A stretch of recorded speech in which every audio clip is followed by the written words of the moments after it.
Здравей, приятели! Какво правите? Как се... Нека да видим какви билдове ще имаме, защото днес е твоен епизод. Не казвайте на никого.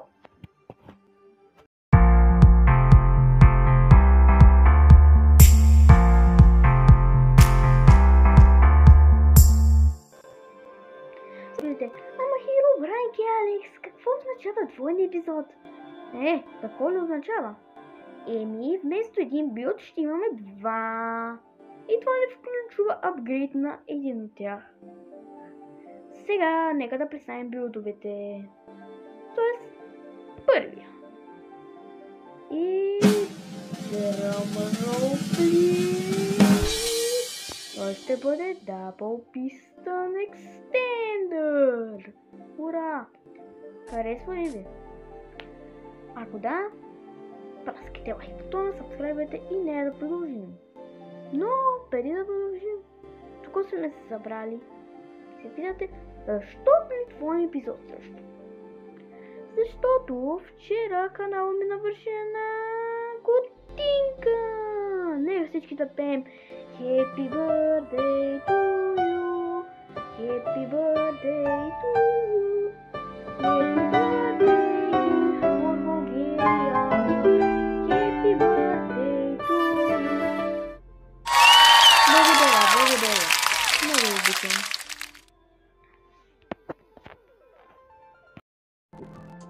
Добре, стигнахме до Double Extender.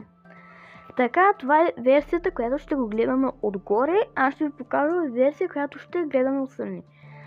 Така, какво ли представлява? Вижте, като натисна ръчката. Блокчето отива нагоре. Не един път, а два пъти. А когато я натисна отново, се събира. Това е готино, нали? Вижте какво може да прави херобрайнката Алекс. Харесва ли ви? Дали? Не ви чувам. Добре. Нека да видим другия вариант. Това е страничният вариант, който изисква малко по-малко блокчета, както виждате. Ето как изглежда отдолу по-големия. Иначе ето как изглежда този. Какво ще кажете? Наминем ли към туториала? Супер, айде! Сега, нека да почнем туториала с по-простото нещо, а именно Double Piston Extender, който се гледа отстрани. За него ще ни трябват ето тези материали, като имайте предвид, че слабното блокче може да бъде всякакво друго блокче, но не и обсидиан, например, което не може да бъде движено от Sticky Piston, тъй като това ще се движи златното блокче, като това, което се движи ето тук. Разбрахте ли? Супер! Сега си подгответе едно на 3x3 място. Ето това място и сега нека да почваме. Ето тук в този ъгъл слагате два Sticky Piston. След това златното блокче трябва да е отгоре. То ще се премести две блокчета нагоре. Това само ще ви кажа. След това репитър. Слагаме го тук. 1, 2. Трябва да го се наде два пъти. След това прахов червен камък. Тук. След това лампата. Слагаме отгоре на пръха от червен камък.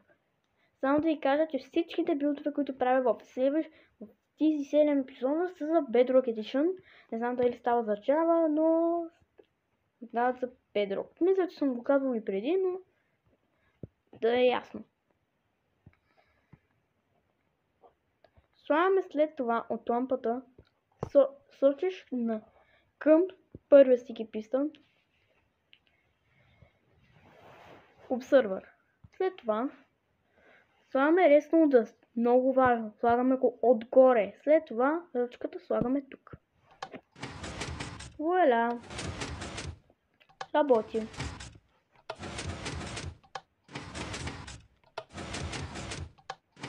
Понякога ще прави така. Двете директно нагоре.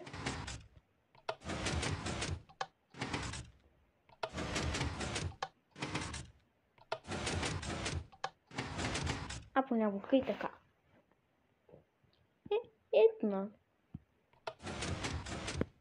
Ето как да си направите по-простия.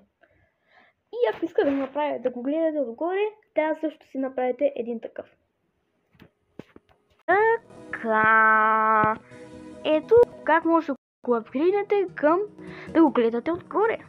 Ако се чудите за какво са тези врати, те крият втората част от видеото. Ето това са жълто черно, може би само едно сини блокче там, но няма да ви подскажа нищо. Ставам да ви кажа, че това е било такъв пилър. Втория е. Тъй. Ето ви допълнителните блокчета, а ръчката може да си я вземете като щупите тази. Нека да започваме. Първо щупете този Redstone Dust и го вземете. Ръчката също я вземете, така да имате една ръчка. След това, тук, ясно от лампата, сложете едно блокче. Да ви кажа, и тук не могат да бъдат златни блокчета, могат да бъдат блокчета по избор. Всички, от листа, от камък, от дърво, от каквото се сетите. След това сложите две така. И още едно, ако не се лъжа, така. След това направете спираловидна форма. И забравих да ви кажа, че трябва да сложите още едно блокче тук. И ръчката. Но може да си щупите една каквото си искате. Още едно блокче ви трябва. Това е. Сега вече имате всичко. И ви казвам, толкова много време ми отне да го компактизирам толкова много пъти. Тъй, че ми благодарете. Моля. Виждате, вече работи.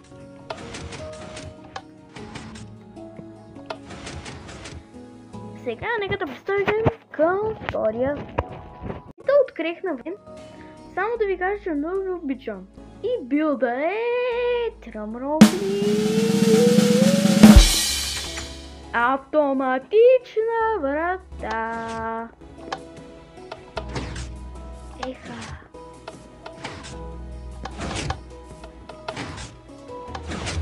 Искате ли да ви кажа как се правите? Да? Тогава нека да почнем с билда. Хайде да почваме. Ето блоковете, кварцът и дъбовите дъски не трябва да са точно 64. Но за дъбовите дъски препоръчвам да има такъв блок, слаб и pressure plate, може да ги смените, но това не е задължително. Кварцовете препоръчвам да са различни блокчета от това, което има слаб и pressure plate. Но може да бъде. Това е препоръчително, не е задължително. Но задължително е 3 на 10 на 5 място. Сега нека да започваме. Преброете 4 блокчета. 1, 2, 3, 4 и на петото сложете един Redstone Dust. Тясно от него още един и направете така 2 на 3 местенце, покрито с Redstone дъстчета. След това направете 2 излизащи. Сложете 2 кварчета, може да бъдат и планкове, не е задължително. След това сложете 2 така. След това правите зигзаг от двете страни, буквално направете симетрично. Това е целта на билда. И след това сложете там двете Redstone шовете. Така. След това сложете 6 планка. Ето така. Това слаба ето тук и тук. И накрая сложете 4 pressure plate тук.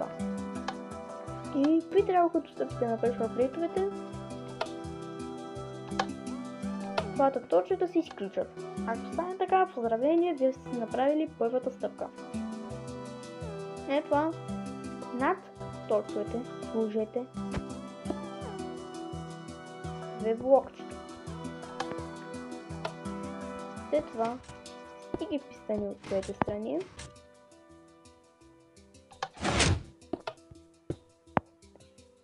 Ето работят. Стъпите трябва да се работят ето така. Ако е така, поздравления. И накрая включите стъкло. И накрая ви остава остава да се с блокчета. Препоръчвам ви да е аудитория видно, може и също да бъде планкове.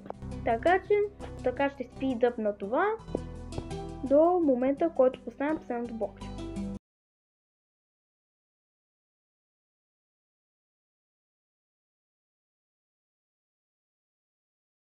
И да, всичко трябва да бъде запълнено.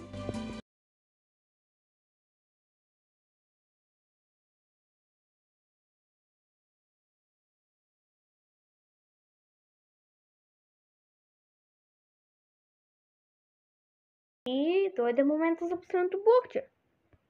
Вуаля, готови сме. Сега да видим дали работи.